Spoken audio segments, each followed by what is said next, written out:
Imagine que você dormiu por 1000 anos. Acordou, olhou ao redor e o mundo ainda era governado por reis que recebiam o poder de Deus, por aristocracias hereditárias que nunca prestavam contas a ninguém, por igrejas que determinavam o que era verdade e o que era heresia. A ideia de que o povo pudesse governar a si mesmo, essa ideia que tinha brilhado por um momento em Atenas, 2500 anos antes ali, parecia completamente morta. E então, em menos de um século, tudo mudou. Entre 1689 e 1789, filósofos na Inglaterra, na França e em toda a Europa construíram um novo vocabulário político. Um vocabulário que dizia o seguinte: o poder não vem de Deus, ele vem do povo. Os direitos não são concessões de reis, eles são naturais, são inalienáveis. O governo só é legítimo se tiver o consentimento dos governados. Bom, mas e se não tiver? O povo tem o direito de derrubá-lo. Essas ideias mudaram o mundo, literalmente. Alimentaram duas revoluções que criaram os primeiros estados democráticos modernos. A Revolução dos Estados Unidos, em 1776, e a Revolução da França, em 1789. E plantaram sementes que ainda hoje moldam a democracia como a conhecemos, com todas as suas promessas e todas as suas contradições. Seja muito bem-vindo, seja muito bem-vinda ao Democracia. Eu sou Alessandro Braga e hoje nós chegamos ao Iluminismo, o momento em que a democracia ressuscitou. Vamos conhecer três pensadores que, na minha opinião, mais influenciaram esse renascimento: John Locke, Barão de Montesquieu e Jean-Jacques Rousseau.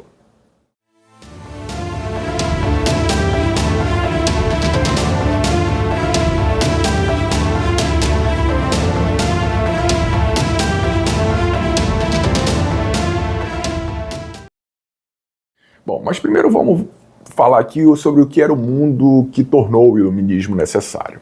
Porque para entender por que o iluminismo foi tão revolucionário, precisamos entender o mundo que ele veio questionar. A gente falou no episódio anterior da Idade Média, um período em que o poder político se sustentava em dois pilares: a hierarquia feudal e a autoridade religiosa. Reis reinavam por direito divino. A igreja determinava os limites do pensamento legítimo. Questionar a ordem estabelecida não era apenas politicamente perigoso, era também teologicamente condenável. Mas ao longo dos séculos XV, XVI, XVII, esse mundo começou a rachar. Primeiro veio a Revolução Científica. Copérnico mostrou que a Terra girava em torno do Sol. Galileu confirmou com um telescópio. Newton descobriu as leis que governavam os planetas com matemática pura. A razão humana, aplicada sistematicamente, conseguia descobrir verdades que a tradição e que a fé não conseguiam entregar. E isso era explosivo. Depois, veio a Reforma Protestante. Lutero, em 1517, não apenas questionou a Igreja Católica, mas ele também questionou a ideia de que uma instituição intermediária entre o homem e Deus era realmente necessária. Cada cristão podia ler a Bíblia por si mesmo, interpretá-la por si mesmo. Era uma semente do individualismo intelectual que logo ultrapassaria a teologia. E teve também a Guerra dos 30 Anos, que foi o conflito mais devastador da Europa até o século XX. Ela foi travada ali entre 1618 e 1648 em nome da religião.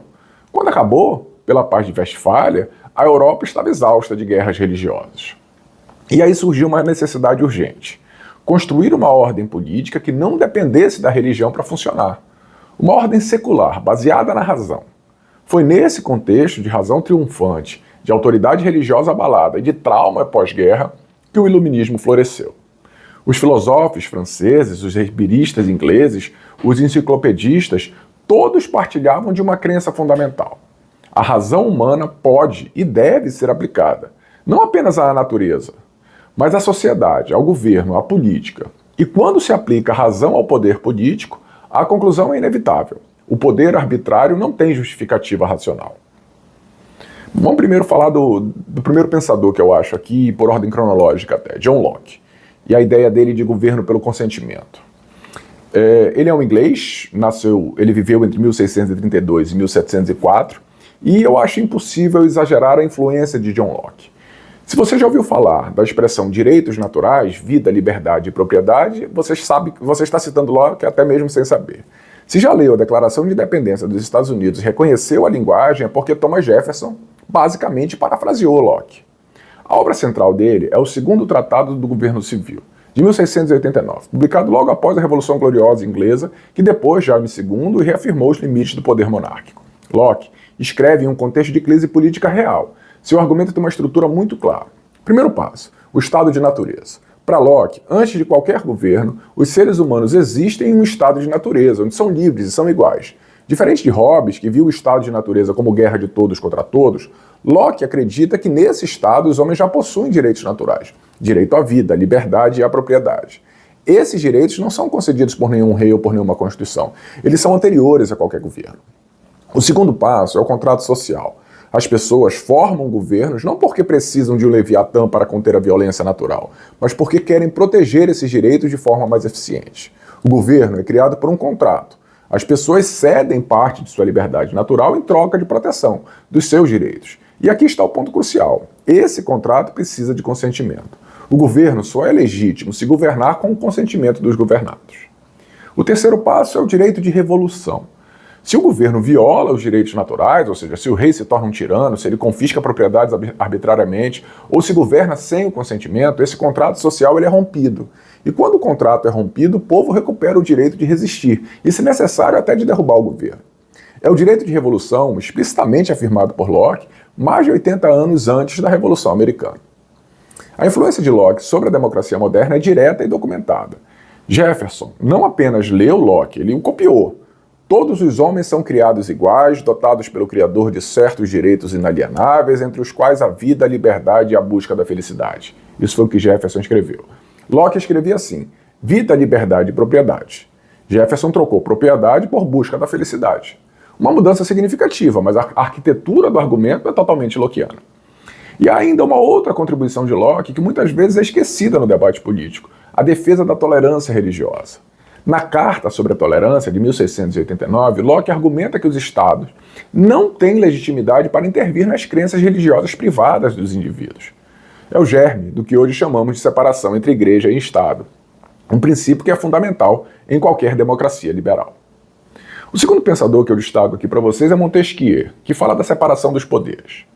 Bom, se Locke deu à democracia o conceito de direitos naturais e de consentimento, foi o francês Montesquieu, se chamava Charles-Louis de Secondat, mas ele era um barão e ele era o barão de Montesquieu, que viveu entre 1689 e 1755, que deu a ela a sua arquitetura institucional fundamental, a separação dos poderes. A obra clássica dele é O Espírito das Leis. Ela foi publicada em 1748, depois de 14 anos de trabalho. É um livro enciclopédico. Montesquieu analisa diferentes formas de governo em diferentes países, climas e culturas, tentando entender por que as leis e os governos variam tanto pelo mundo. É, em muitos sentidos, a primeira obra de ciência política comparada da modernidade. Mas o argumento que ficou para a história é mais simples e é mais poderoso. O poder corrompe. Qualquer poder concentrado nas mãos de uma única pessoa, de uma única instituição, tende inevitavelmente ao abuso. E a solução aqui não é encontrar um governo virtuoso, é criar um sistema em que o poder controle o poder. Montesquieu propõe a divisão do governo em 3 poderes distintos: o legislativo, que faz as leis, o executivo, que as aplica, e o judiciário, que as interpreta e julga os conflitos. E a condição é essencial: cada poder deve estar nas mãos de pessoas ou instituições diferentes, de forma que um possa conter e equilibrar os demais. A frase que resume tudo isso está no livro 11 de O Espírito das Leis. É uma experiência eterna que todo homem que tem o poder é levado a abusar dele. Para que não se possa abusar do poder, é necessário que, pela disposição das coisas, o poder freie o poder. Freios e contrapesos, checks and balances, em uma única frase. A influência sobre os fundadores americanos foi enorme. James Madison cita Montesquieu repetidamente nos Federalist Papers. A arquitetura da Constituição americana, com 3 poderes separados, cada um com mecanismo para limitar os outros, é diretamente montesquiana. O Senado e a Câmara representam a lógica de que nem mesmo o Legislativo deve ser concentrado em uma única Câmara. E há algo mais em Montesquieu que merece atenção. Ele não era um democrata no sentido moderno. Ele admirava a monarquia constitucionalista inglesa, um rei limitado pelo parlamento e pela lei, mais do que a república democrática. Mas o mecanismo que ele descreveu, a separação dos poderes, tornou-se o alicerce institucional de todas as democracias modernas. Às vezes, as ferramentas sobrevivem às intenções de quem as criou. O último dos pensadores que eu trago aqui para vocês nesse vídeo de hoje é Rousseau. Ele fala da vontade geral e do paradoxo da liberdade. Jean-Jacques Rousseau é talvez o mais complexo, talvez o mais influente e, muito provavelmente, o mais explosivo dos três pensadores que eu estou falando aqui hoje para vocês. Complexo porque suas ideias são cheias de tensões internas.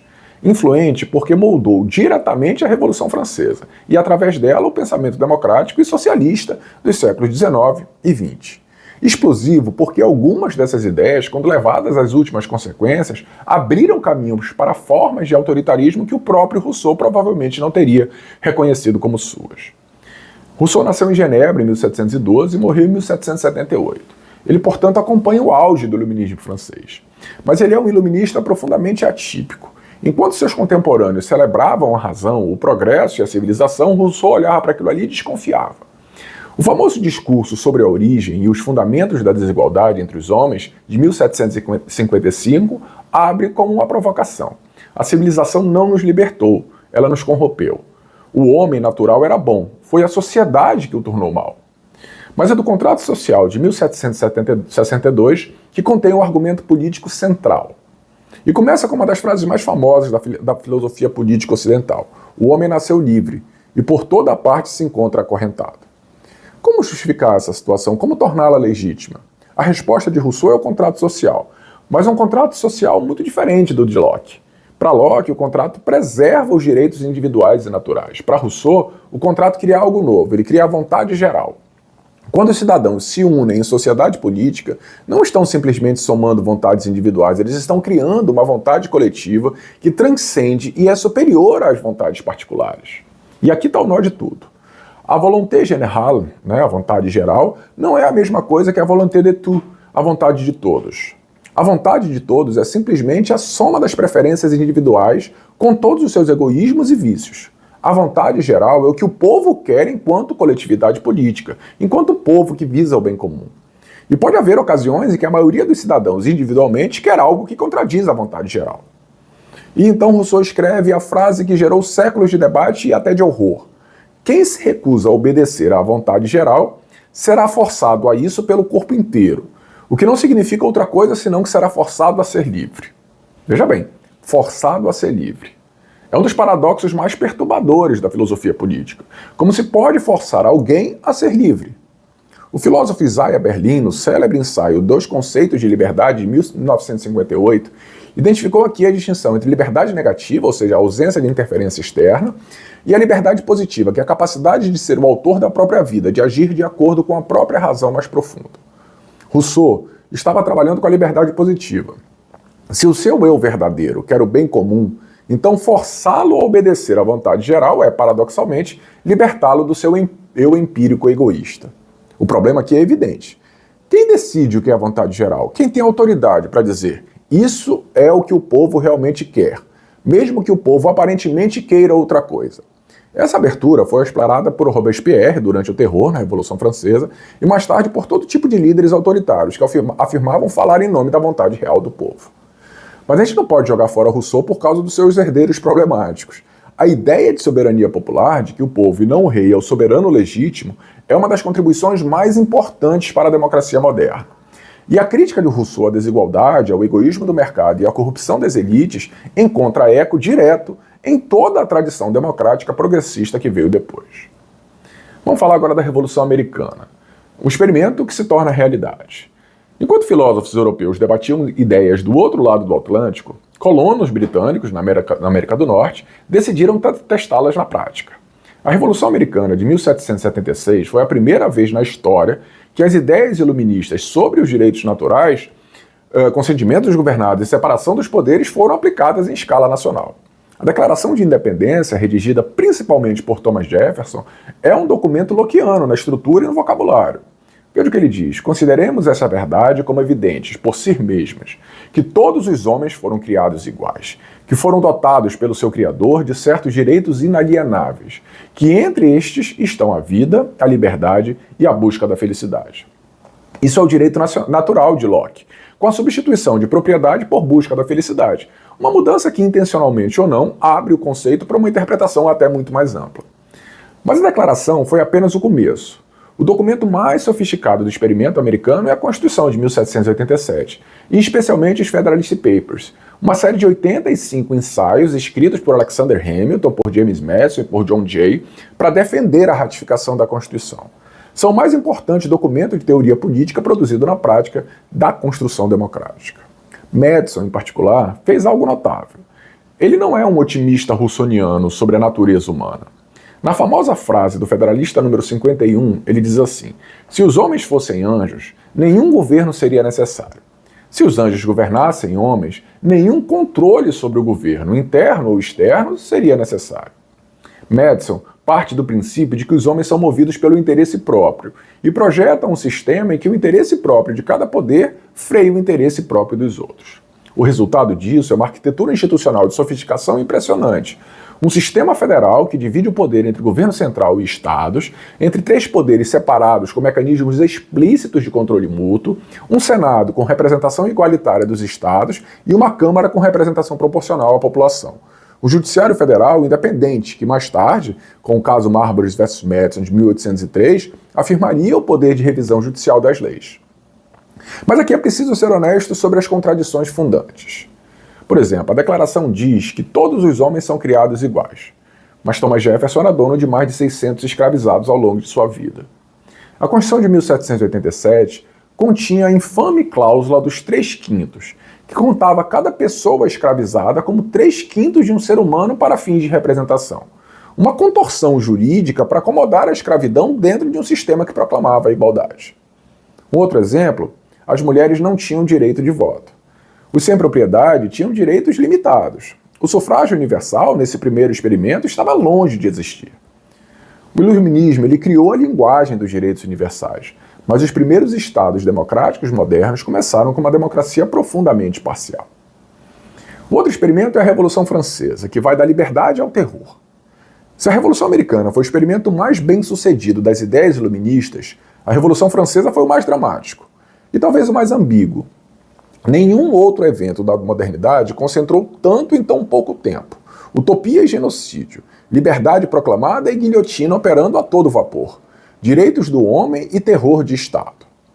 A Revolução ela começa em 1789, com a crise fiscal do Estado francês e a convocação dos Estados Gerais. O primeiro encontro desse órgão em 175 anos, e aí eu não posso deixar de destacar a ironia, porque ela é notável. A monarquia absoluta convocou um embrião de representação popular para resolver os seus problemas fiscais. E esse embrião acabou destruindo a própria monarquia. A Assembleia Nacional, a tomada da Bastilha, a Declaração dos Direitos do Homem e do Cidadão, tudo isso em 1789. A Declaração dos Direitos do Homem é o documento que mais diretamente exprime o espírito iluminista aplicado à teoria política. Os homens nascem e permanecem livres e iguais em direitos. As distinções sociais só podem ser fundadas sobre a utilidade comum. Soberania nacional, liberdade, igualdade, propriedade, segurança, resistência à opressão, tudo isso foi proclamado de uma única vez. Mas a Revolução não ficou só na proclamação. Em poucos anos, esse processo se radicalizou. A monarquia foi abolida, Luís XVI foi guilhotinado em 1793 e o Comitê de Segurança Pública, sob liderança de Maximilien Robespierre, inaugurou o que ficou conhecido como o terror. Entre 1793 e 1794, estima-se que 17 mil pessoas foram oficialmente executadas e dezenas de milhares morreram em prisões ou por julgamentos sumários. A Revolução estava devorando seus próprios filhos. Vou falar aqui o caso de Nicolas de Condorcet, um matemático, filósofo, dos mais brilhantes iluministas franceses, porque é um símbolo da tragédia. Condorcet havia defendido a educação universal, os direitos das mulheres, a abolição da escravidão e uma república representativa com checks and balances. Quando os jacobinos radicalizaram, Condorcet foi declarado traidor. Fugiu, escondeu-se, mas morreu em 1794 nas circunstâncias de sua captura, provavelmente envenenado ou talvez por suicídio. O homem que mais sistematicamente pensou a democracia racional foi vítima de uma revolução que usava o nome da democracia. A pergunta que a Revolução Francesa coloca é uma das mais importantes da teoria política. Há uma ligação necessária entre radicalismo russoniano, vontade geral, soberania popular absoluta, suspeita das instituições intermediárias e o terror? Robespierre era explicitamente russoniano. Ele acreditava que representava a vontade geral do povo francês e que os inimigos da Revolução eram inimigos do povo e que eliminá-los era um ato de liberdade, não de opressão. Historiadores debatem isso até hoje. Hannah Arendt, no livro da Revolução, argumenta que a Revolução Americana foi mais bem sucedida justamente porque focou na construção de instituições e não na libertação de uma vontade geral abstrata que autorizava a violência contra qualquer um que a contradissesse.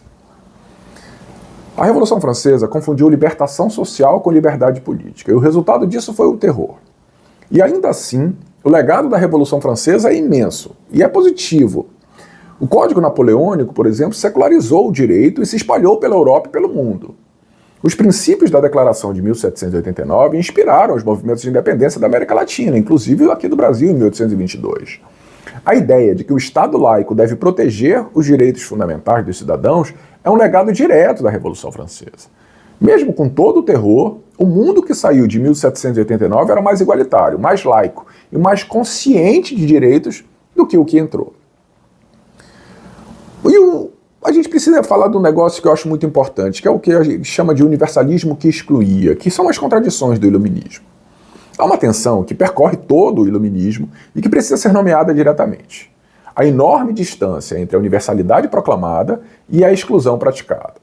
Os iluministas falavam em que o homem, os homens, a humanidade, mas na prática, por homem, entendiam homem adulto, branco, proprietário e europeu. As mulheres, por exemplo, estavam explicitamente excluídas da cidadania plena nas democracias iluministas.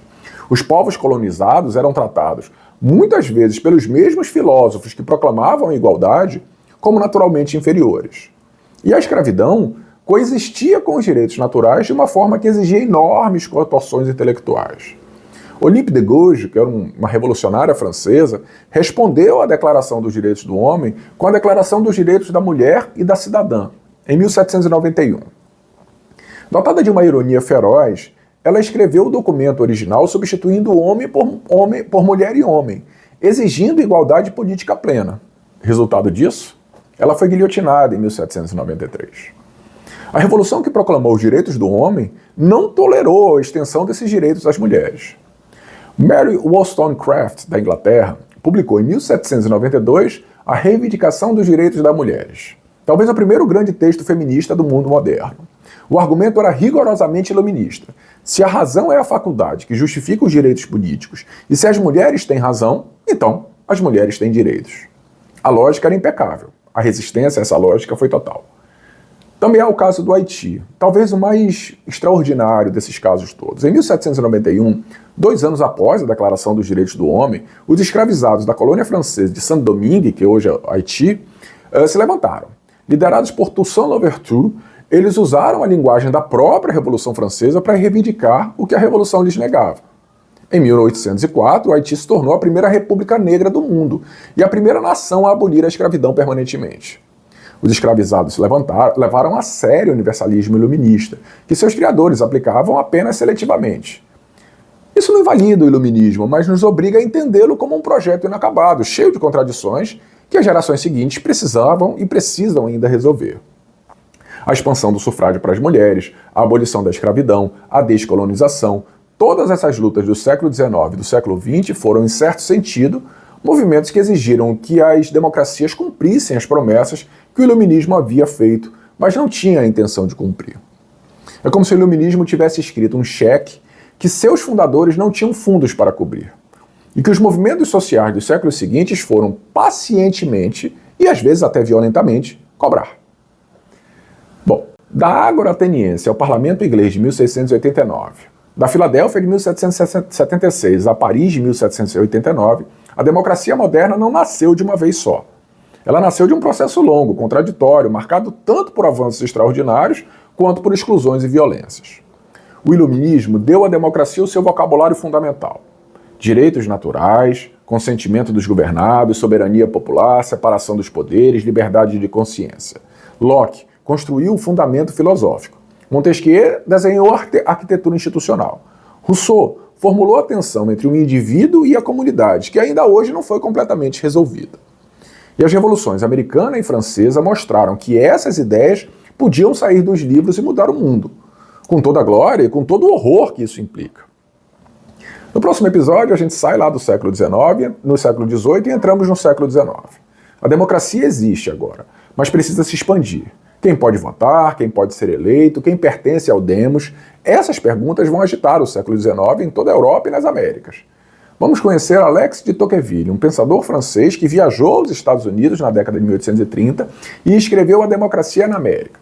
Talvez o livro mais perspicaz já escrito sobre a democracia e sobre o que ela realmente faz como a sociedade. E algumas das observações de Tocqueville, de quase 200 anos atrás, vão parecer assustadoramente atuais. Se você gostou desse vídeo e ainda não é inscrito no canal, se inscreva aí nesse canal para ajudar a gente a crescer. Ativa as notificações, dá um joinha aí para curtir e compartilha com quem acredita que as palavras certas, nas mãos certas, mudam o mundo. Locke, Montesquieu e Rousseau escreveram em gabinetes e em cafés.